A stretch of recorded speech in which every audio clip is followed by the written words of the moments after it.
my grandchildren, my son, my daughter-in-law, they're the casualties of war. Young people, those soldiers coming back with PTSD, they're the casualties of war, so it's not really about... That was Sheila Murphy talking about the loss of her son, Etienne Murphy, in May in Syria. She has not received a phone call or a letter from President Trump about the loss of her son. Joining us now, John McLaughlin, former acting director of the CIA and an MSNBC national security analyst. Also with us, Jason Johnson, politics editor at theroot.com and an MSNBC contributor. And Jason, I just want to begin with you and feel free to take any part of this story that you'd like to comment on. There is no greater sacrifice that is made sort of in American history than by our soldiers who die and also the families that support them. There is no amount of phone calls or letters or anything from the president that can replace losing someone that you have loved, raised, and brought together. And I go to sleep every night praying for a relative of mine who is over serving now.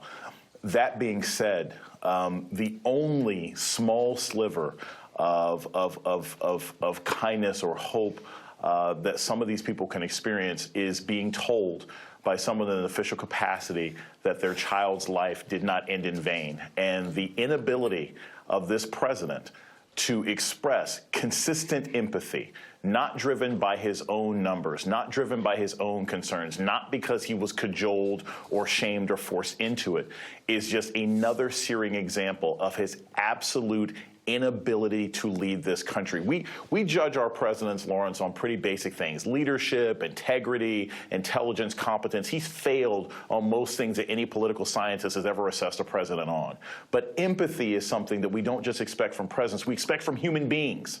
And someone who's incapable of showing empathy in any and all circumstances is someone who's not just unfit for the presidency, but unfit for any capacity where they're expected to interact with other human beings, let alone bring solace or comfort.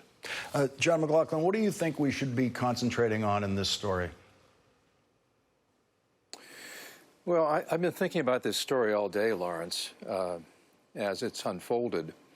And I must say, this is a difficult story to assess and discuss because we're talking here about the deepest of human emotions. I think what deserves our focus here is really just the grief of these survivors. Anyone who's led in my former agency at CIA over the last couple dozen years has been to Dover, Delaware, any number of times to receive the remains of fallen officers. I mean, at the CIA, we've got 125 stars carved into the marble, and more than a third of those have fallen since 9/11. So it's deeply felt.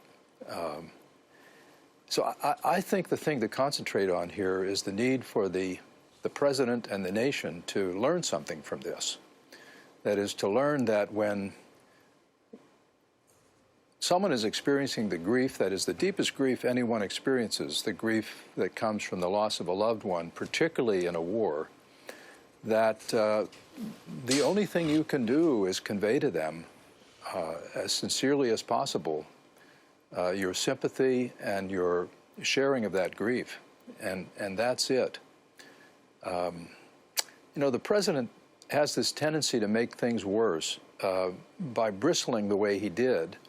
He made this worse.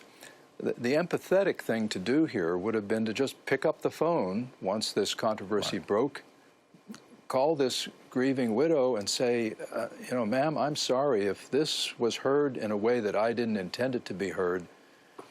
I apologize, I'm sorry, this is what I meant.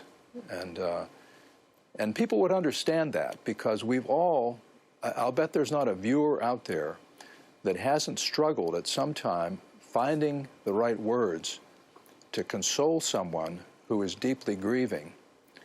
So that would have been the empathetic human thing for the president to do here today.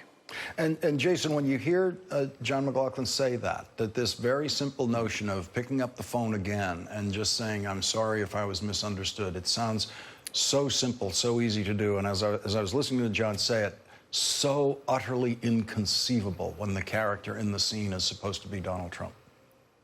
I mean, have we ever heard Lawrence Donald Trump really apologize for anything sincerely? But I think also, even to go with what your other guest said, this speaks to the larger problem we have in this country in how we treat our soldiers. They're not toys. They're not action figures. This isn't G.I. Joe versus Cobra. They're not just political pawns to be used to attack people and their patriotism. I go back, you had a wonderful montage at the beginning of Donald Trump when he made his comment, well, I don't respect people who got captured. It's not just the callousness of Donald Trump making that statement. It's the people in the audience who laughed, who thought it was funny. The same people who will be out there now complaining about football players taking a knee laughed and joked when the president made fun of someone who was a POW for 5 years. It's the men and women who constantly scream and wear the flag, but don't want to pay more taxes to make sure that our soldiers receive education and health care and benefits when they get home.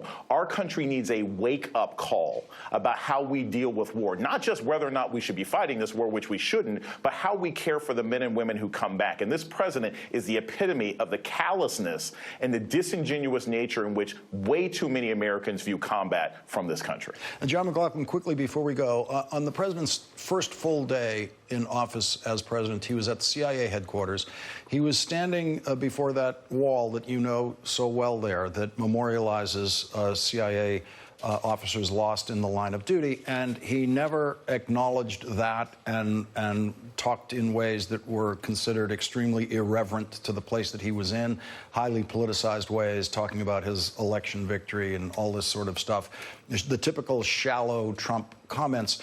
This seems to be of a piece with that. This seems to be bookended with that. Yeah, very much so, Lawrence. The president was basically being very political in what is the least political spot in what I think is the least political agency in Washington at a time when casualties there have accelerated in recent years. It's a sacred spot at that agency, and so it is of a piece with that. And it's almost as though he's situationally unaware of where he is and what is required. And I don't think it's the sort of thing that you say after the fact, oh, someone should have told him. These are things that instinctively a president has to know. John McLaughlin and Jason Johnson, thank you both for joining us tonight. Really appreciate it. Thanks, Lawrence.